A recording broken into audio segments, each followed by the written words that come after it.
Hello, everyone, and welcome to another episode of Wytpod. My name is Harshit, and I'm the Director of Business Alliances at Wytlabs. We are a digital agency specializing in SaaS and e-commerce SEO. I've got Peter with me today. He's the CMO of Interaction.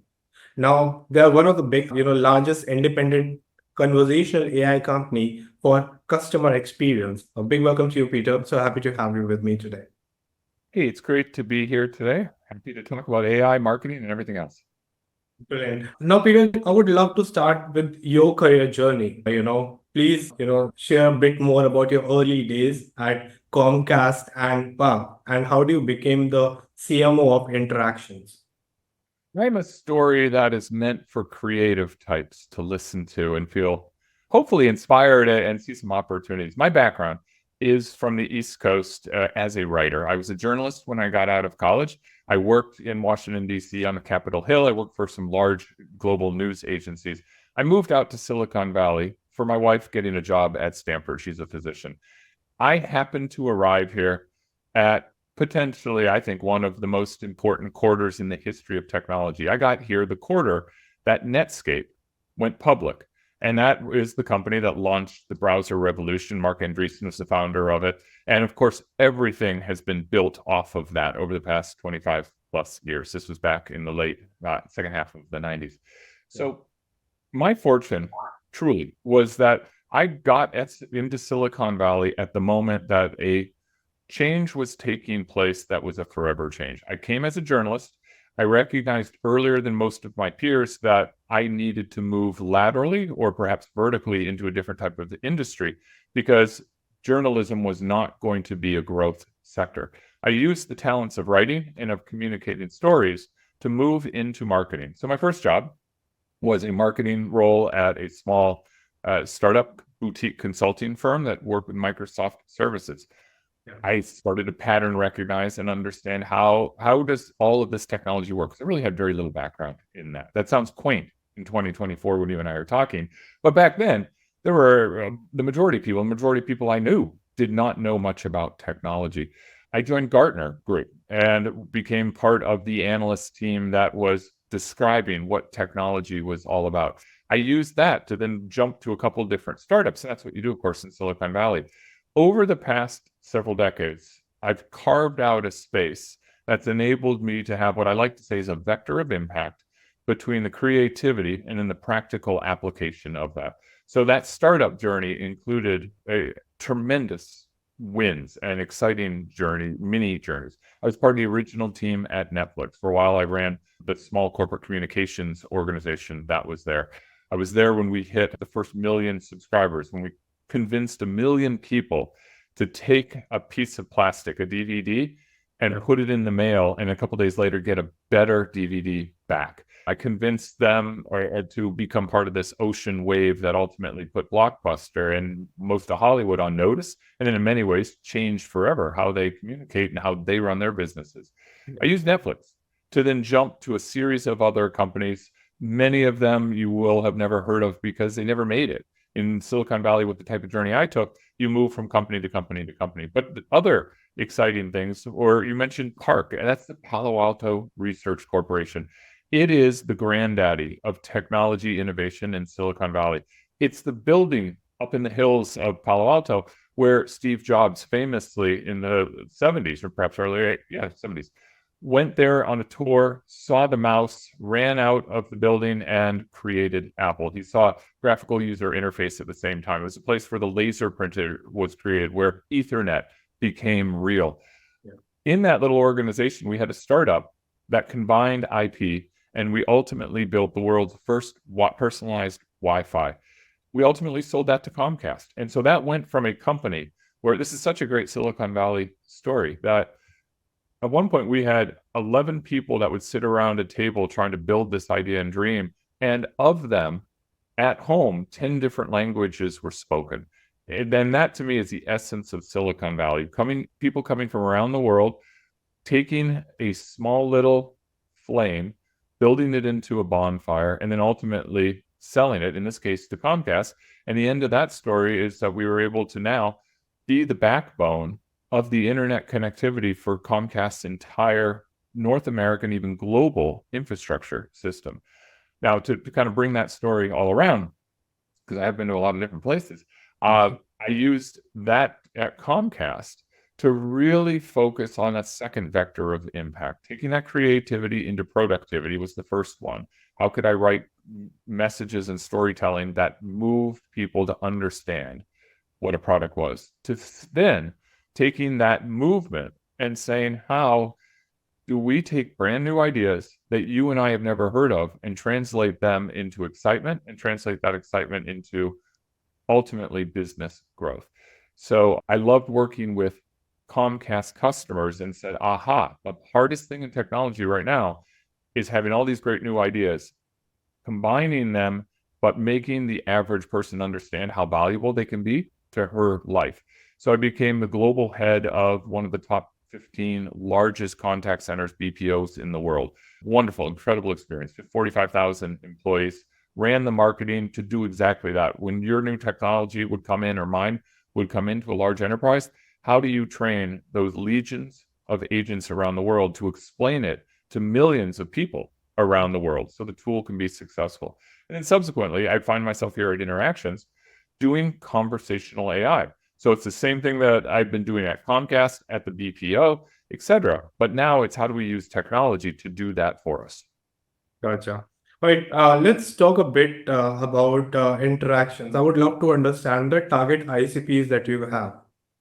Absolutely. And now we can speed up the storytelling too a little bit, because there's cadences to all this. And metaphorically, conversational AI is a quicker cadence. Yeah. Interactions delivers front end of customer support to the world's leading brands. We're a white glove solution. So we have a good percentage of the Fortune 100 inside our portfolio. And when you call or engage with one of these major retail brands, typically, or it can be financial services, in banking, it can be utilities, you will say, help, my electricity has gone out. There's a storm outside. What do I do? That's a pretty complex conversation to have with a bot. Well, we're able to understand that. Generative AI can do part of that. Conversational AI, the more traditional approach, has LLMs that have been established already, understanding why you would be calling in, and it's a little bit more narrow. But the generative AI plus the conversational AI becomes a superpower for all of these businesses. The ultimate goal is to solve quickly and efficiently what you're trying to do.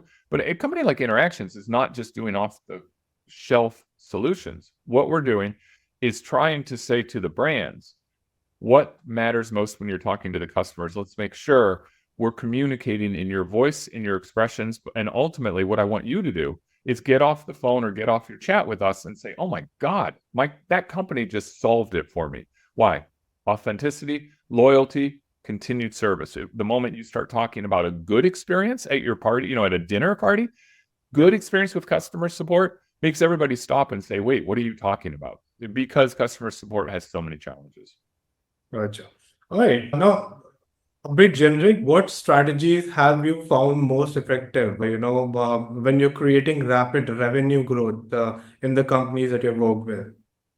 Yeah, so this is such an important question for all of us right now. And the world that I live in, which is AI in the contact center space, arguably is one of the most disrupted in the world right now since November 2022 when generative AI came out. Arguably also marketing is. So I'm in marketing inside contact center where we have AI inside the first 5 words of our company description. Here's what's working. But let me set context for you. As recently as about 5 years ago, there might have been 20 players in my space. Today, according to Gartner, there are more than 2,000 who have AI, generative or conversational or predictive, inside their boilerplates. The world has collapsed, and it is in this category, and it's incredibly hard for a buyer to understand who offers something real, who is just smoke and mirrors, who has a future vision of the company. So if I'm going to buy the solution, it's going to be protecting me for the next 5-10 years. This is an incredibly chaotic, difficult market right now, which means it has incredible opportunities for the people who can figure out what to do. Here's what I think the playbook must be to get through this noise. Believe it or not, I think the playbook at this time is a one to few strategy. And what I mean by that is that I can use all the digital tools in the world to try to sell at scale. I can be as individualized as I want via SEO, via all of the modern day techniques that we think about. But what I really need to do is get past the noise. So one of our deployment strategies over the past 18 months has been to send our executives to smaller events, in-person events, where they have an opportunity to meet a prospective buyer not once, but twice, but 3 times. And I'm not talking about a Las Vegas event where there might be 5,000 people. I'm talking about more of a small room event where there might be 150. But those 150 people have a VP title. That's one strategy that has actually worked above everything else. We go to a meeting like that, we engage positively. I have one of my PhD scientists speak rather than a salesperson, of course, build the authenticity. We roll out of an event like that and are able to set up a meetings. And typically what we're starting to do to build loyalty and authenticity, we are not pitching these individuals right away. And you know this as well, because I know this is part of your business thoughtfulness. What can I give you for free that adds value? And so in my case, that looks like a cadence of trying to have some of our PhDs, some of our experts in conversational design do half-day workshops at the leading brands around the world. There's no expectation we get business, but we're building connections, and that does lead to growth. I would say 2024, that's the most unique strategy that we got going right now. Gotcha. All right, that's brilliant. I would love to know because you have almost 30 countries on your plate right now. How do you optimize your operations, basically? And also your content specifically catering to such a broad audience altogether. Yeah, and you're referring to the marketing side of it or the business side of it? I'm referring to the marketing side of things. Yeah, it's a really interesting time right now to think about the power of vertical marketing. And I'm of two minds of this. Vertical, of course, being by category. So I mentioned our strong categories are in the financial services sector, particularly around banking. When you lose a credit card, let's say you're traveling into another country and someone steals your wallet during dinner, and you call one of the top 3 banking brands in the world, I'm able to calm you down, manage the situation, protect your assets, and get you a new credit card within the next 24 hours at your hotel. I can do all of that with conversational AI tools without you ever having to talk to a human being. And that's one vertical that we're good in. But as I mentioned utilities earlier, how do we think about this? I would call it both the segmentation, but also the broad marketing categories. What we're doing, and I don't think that this is particularly unique, is that we're specializing hard in these verticals. That story I just told you with financial services is a great example. We are looking at emerging opportunities inside those verticals where there might be some laggards in this space. And this is a really important part, I think, for marketers to be thinking about. Most of us have solutions that are pretty cutting edge. Most of our jobs, even though it's not a bullet point, you do not have a bullet point on your job or on my job that says you are training the buyer to understand the value of your product in a rapidly changing world, but you are every single day. We all know this. Market laggards, or even folks who are just keeping pace with the market, I believe represent a tremendous subspecialty inside of a verticals. I can go out and build a lot of channel marketing to the leading innovative companies in the world. But I'm really interested right now in the companies that are terrified that they did not upgrade in the last 5-10 years. And now they are looking to a trusted vendor like me to come in and say, how do I get from one side of the canyon to the other? Help me be the bridge.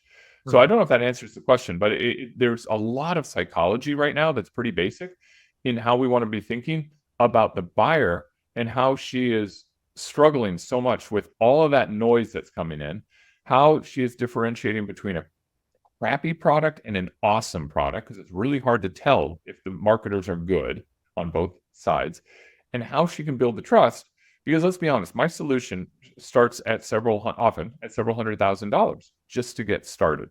It often has a several month ramp period of building an elegant solution. There's a ton of value on this. The design team we have is about 24 individuals, and they come in and they work one-on-one with a brand. But that takes a lot of effort and a lot of work to sort out.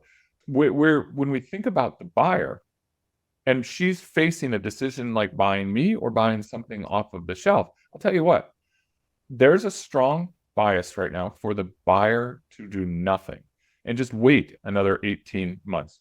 You probably have heard this before, that if you are a financial stock advisor, you never get fired by buying the S&P 500 because everybody is buying it. So this psychology of following the herd, you have to crack in. I've said a lot there in a lot of different ways, but it all comes back to us as marketers thinking about the psychology of the buyer in this rapidly changing times. Many of the old tricks won't work unless we're applying the approach of today and nuancing it in the right way. Okay, Peter, tell me one more thing. What role does the human touch play, in your AI solution, and why is it important? This is thank you for the question. It's an awesome thing that Interactions does. And we really have a moment right now. Here's why. Interactions was started about 20 years ago. AI it certainly was not in its infancy, but it's not what it was today. So the moment we began, we always had a conversational AI approach, which means we would build out the LLMs, the large language models, for a specific brand. And when you would be calling into one of your favorite brands, and let's say your accent was strong, there was noise in the background, or you would utter something that didn't make sense to the library, typically you would run into a roadblock and you could not go forward. With us, we elegantly built years ago a human-in-the-loop solution. So in our solution, when you would run into a brick wall and you couldn't move forward on your self-service automated conversation, a human somewhere in the world at an agent center, contact center, he would hear a small snippet of what you just said. He would say, oh, they're asking to change their airline reservation. And he would nudge that conversation forward. For you, the user, all you have is a slight delay. If you've ever been on the phone and you heard the clickety click, click, click of a keyboard, that's actually us. Now, fast forward 20 years with this same type of solution. This solution, we have over 130 patents ourselves. We have licensed over 2,200 that we have rights to. This is a very sophisticated type solution. And now you layer in generative AI. A couple things. Guardrails are real. Hallucinations are real, but once you discover a hallucination and you solve for it, it does not tend to come back. There's a lot of guidelines we all must have. But when you layer my solution of generative AI, conversational/predictive AI, and you keep this human in the loop in a much more reduced capacity than a decade ago, we believe it's the best, most elegant solution for just the bottom line, giving you an effortless experience. That's fine. All right. I would love to know, what are the main KPIs that you prioritize when you're measuring the success of any of your marketing campaigns? One of the biggest trends in marketing in the past decade has been the evolution of a marketer having responsibility for revenue, ARR. And that's very much a part of what we do here in my marketing department. And this is a change, and it's been extremely exciting.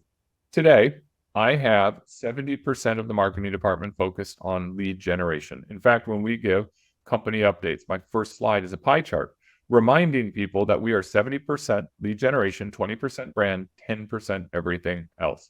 Super simple formula, but really radical in concept. So what that means in practicality is that we partner super closely with our great sales team.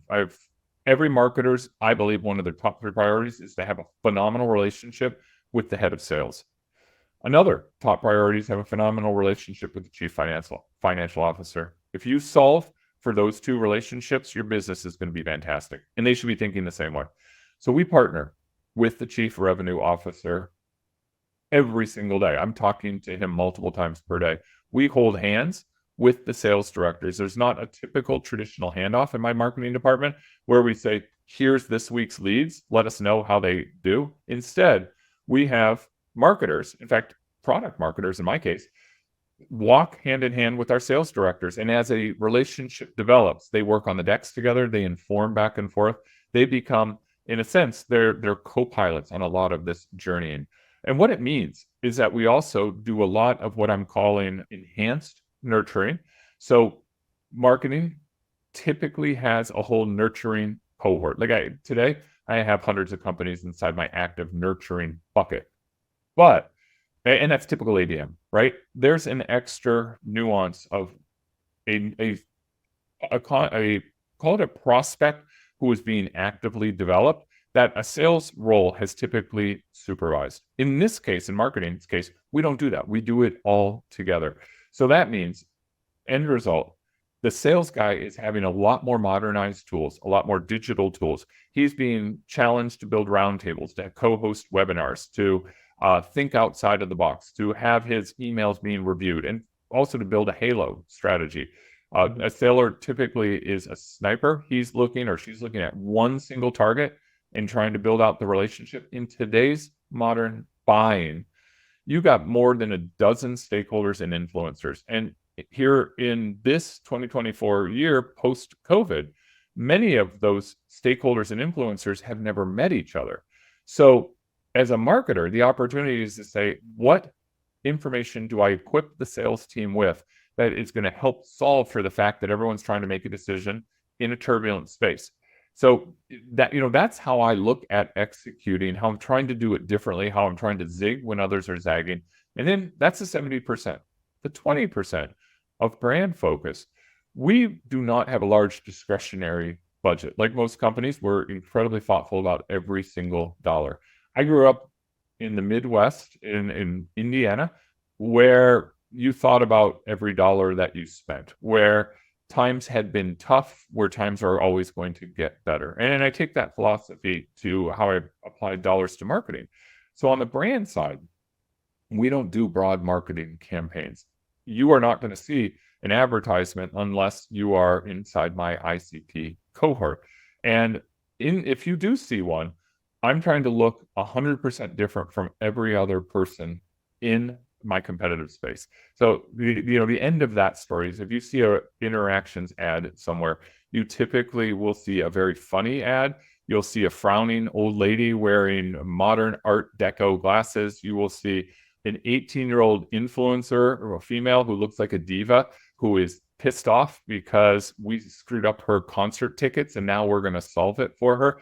And that captures your attention. So those two combined are how I practically think about that pie chart and delivering the value. That's brilliant. All right. Peter, you mentioned about your nurturing bucket. I would love to understand what specific strategies are really working for you. Like specifically, for after the post-purchase cycle altogether, and specifically focusing on the customer retention side of things. Yeah, so again, customer retention side, by that you're thinking once somebody becomes a customer and they're inside our ecosystem. Yeah, it's the first, over the past decade, you and I and all of our professional cohorts who are marketers have been really thoughtful about ABM, account-based marketing. And that rose up as the one thing, one shiny object that would help solve all of our marketing challenges. That works really well in an accelerating, easy, simple market, but that's not the market today. Most companies have had layoffs over the past couple of years. Most companies are tightening regardless of what the stock market has been doing, although it's had a rough couple of days when you and I are talking. The nurturing side of things, I believe, goes back to a couple of themes I talked about. Marketing, engaging with sales for that advanced nurturing experience, very different from the digital marketing experience that we've been doing with ABM. Continuing to keep score of the people who are moving through the pipeline and watching how they engage. We have been shifting. I think in the past year, I've shifted twice the point scoring because the market is changing so rapidly. And I would encourage anybody listening to this to think about their ABM scoring if they have not adjusted it, or at least looked at it. It's time to do it because things have been changing. And it's horrible to always look backwards and say, oh, here's when it happened. You know how you can't see a recession until after the recession has already started? Same concept here. So once we get a customer, marketing should not stop. And it does for most of us. Marketing should actually accelerate. Because you were talking about customer retention. Just this quarter, I hired a full-time contractor, who has 20 years of customer success marketing. So it's a talent that we have not had inside the marketing organization. But what that tells you is how much of a premium I'm putting on white glove treating our customers. So we're building brand new assets for this retention that are newsletters that are going out. Newsletters are easy. One of the hacks is, I've done this in my last 3 companies, create on page 1 a graph of how that particular client has been doing over the last month or the last quarter, but against it, put an aggregate graph of how all of the other companies in your portfolio are doing, and then put a third line that says what the optimum experience is. Almost always, that individual client is going to be below the line of optimum. That immediately engages the conversation of how do we improve together. Simple tool. But advancing that then gives the nurturing concept a whole new meaning for the account managers of the client portfolio. I believe that they don't just need to be enabled on the new tools, they need to be trained. They need to become marketers in their own right. This is very hard for them, but account managers tend to be very nurturing. It's the nature of the job is to be accommodating and thoughtful. We also want to make them proactive and get out of their comfort zones a little bit. How do you add value in your own modality, but in a way that can develop add-on business and additional revenue? So I'd mentioned psychology before. Yeah. Very much nurturing for ABM, for client success and client growth is around psychology because you want these strong relationships to form. And then you apply many of the same digital tools that you apply to your inbound prospects or even your outbound prospects. Gotcha. All right, let's talk about a bit, on the trends front in your space specifically, in the conversational AI space, and how exactly interaction is preparing for these new things. Yeah, it's in my space of customer experience. First, every single one of us in the world knows what this is, even if you've never been in a contact center. You know what it is like to miss your airplane flight and be on hold trying to solve it. You know what it's like to show up at a hotel and the room is gone. Or you received a package in the mail and it's broken and you're trying to get in touch with customer service. We all have these frustrations. Number one way to have build community at a dinner party with strangers is talk about a crappy customer experience. Today, customer experience globally is at a 23-year low.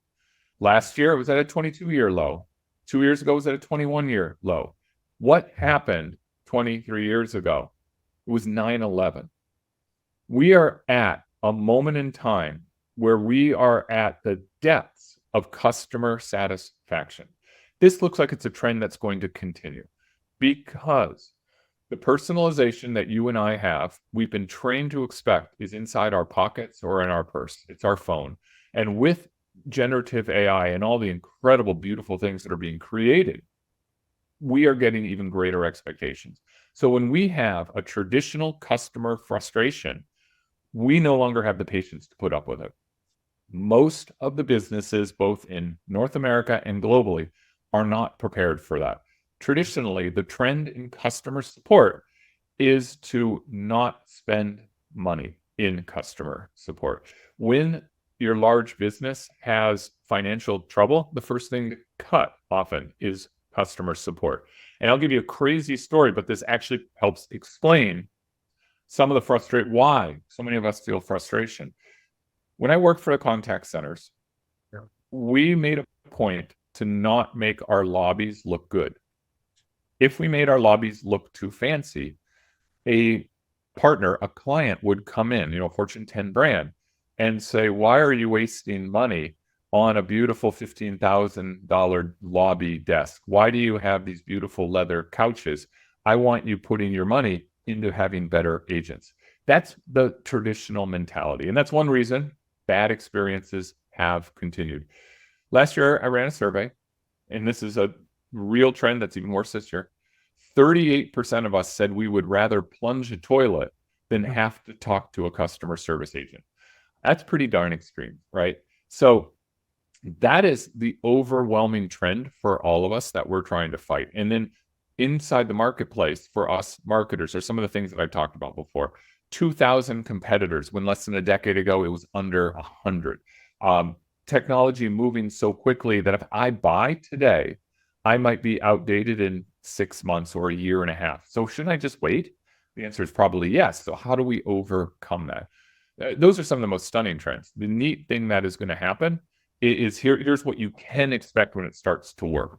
You can expect omni-channel communications. That means your ability to work off of voice, off of chat, off of website, off of any modality that the business answers, making it asynchronous. These are buzzwords. And our analyst firms started telling us just in the past couple months, stop using those buzzwords. Talk about unified communications, because it's happening so quickly that you can start a chat on your phone. You can realize you forgot to pick your kid up from school. So you run into the car, you drive across town, you pause that conversation, you come back to the house and you can get on your computer and the conversation can continue. Maybe you move to phone because you're now at soccer practice watching your kid. It can move back over to phone. And this type of unification is how you live your life today. Contact centers are going to catch up. That's a really neat consumer trend that is starting to happen. Yeah. Right. From the marketing point of view, Peter, any new initiative that you are planning to launch or take very soon in Interactions? You and I had a chance to talk a little bit about how much the digital marketplace is changing, and I'm in a massive refresh of our website right now, looking at how do we think about SEO in a new way? How do we think about EAT? How do we think about the authority that the generative AI search engines are capturing right now, and how does that get pushed back into the ecosystem? This is a crazy moment in time. It arguably, let's be paranoid for a second. Let's say 8 out of 10 of our best blog posts of 2022 are now not being picked up by the generative search engines because they're discovering other pieces of content. I think that paranoia is kind of real. So how do we understand that, capture that? How do we expand into generative AI mentality ourselves so we're producing the right content? Thinking a lot about that from a digital ecosystem. And we all got to plant our flag at some point. As a marketer, I would love to wait another 2 or 3 quarters, see how things are shaking out. But guess what? When I do that, then it's going to be another 2 or 3 quarters. We're putting the flag down right now. New website, new SEO, new thought processes of how this has to roll out. Everybody should be doing this right now. I agree. Couldn't agree more. And I would love to know, your lean forward management style, a bit more on that front, and how exactly it helps in developing a passionate and enthusiastic team. I love that you found that when you're doing a little bit of research about me, because this is really important for how I am as a manager. And I think it's been really successful in the last 3 companies I've been at. I call it, lean forward in your chair. And the concept is this. It remains a turbulent time for many of us. Post-COVID changes that we've been talking about during this conversation, there's a lot going on. Yeah. I am not a great manager with folks that are doing relatively mechanical jobs. Instead, I believe that the focus and the emphasis of where I want to put my energy are inside of teams that want to lean forward and find their careers. My background is as an athlete. I was a swimmer. I swam in college. I had the opportunity to swim professionally as a marathon swimmer after I got out of university. And it's a really big part of my life. I wrote a book about Olympians and what the journey was like. I'm not an Olympian myself, but I had the opportunity to spend a lot of time with a lot of them. I look for the athlete mentality where every day a person wakes up and they lean forward in their chair and they say, how can I do a little bit more? So what I try to do is create an environment where those individuals constantly get to do new things and they get to stretch their limits. Makes a lot of people uncomfortable. But when we find the right folks, you get 2 or 3 in a group and suddenly everybody looks at them and says, I can do that too.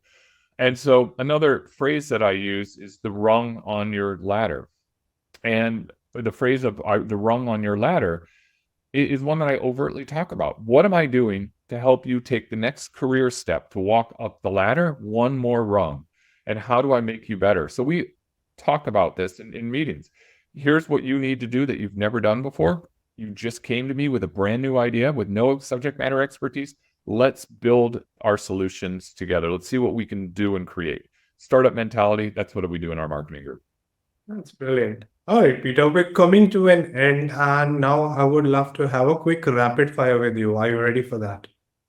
Maybe. Let's see what comes up. Okay. If you could only use one social media platform for the rest of your life, which would it be?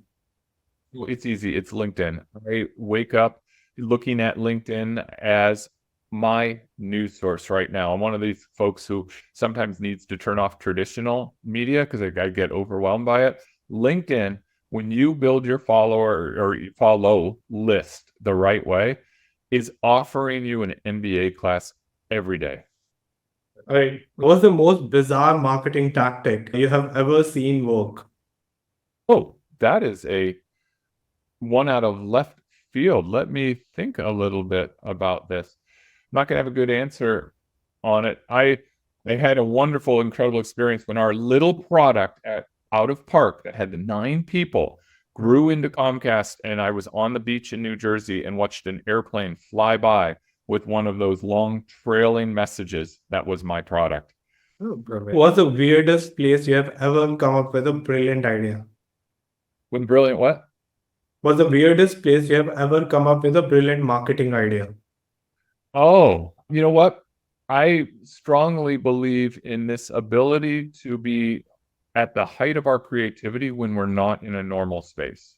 I have had incredible marketing ideas on a beach when I'm not thinking about the marketing ideas. I have a niche website that I work with some family members that's become fairly successful.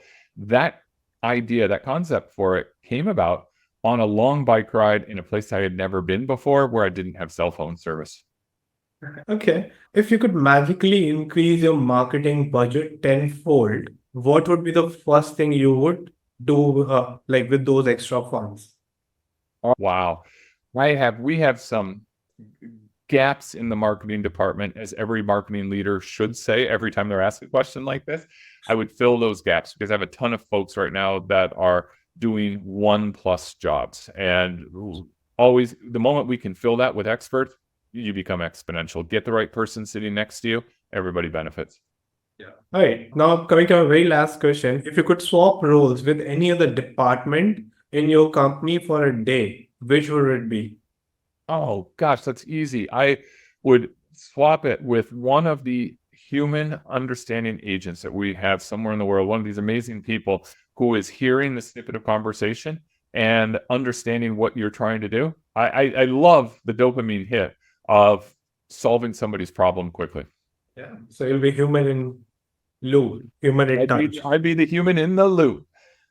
Brilliant. Thank you, Peter. I really enjoyed this conversation. Few of the things were really eye-opener, learned a lot from you. Thank you so much for investing time. I really appreciate it. Thank you. I appreciate it too. Thank you.